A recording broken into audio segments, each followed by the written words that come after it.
How to check hours played on PS4. Hi everyone, welcome back to our channel. In today's video, I'll guide you on how I can check hours played on PS4, so make sure to watch the video till the end.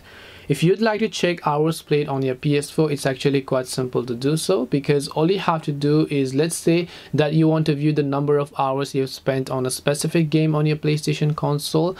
All you have to do is, first of all, simply head over to this navigation menu here, and then I want you to simply go to this option known as profile. And when you come to this option known as profile over here, you'll be able to find the option called games. When you go to games, now I have not played a specific game for a long amount of time, but if you have, then you should be able to see the progress bar, and beside the progress bar you should also be able to see the number of hours played as well. And this way you'll be able to check hours played on PS4. Hope this video was very helpful. If you have got any more questions, feel free to also leave them down. Thank you for watching till the end of the tutorial, and see you soon in our next video.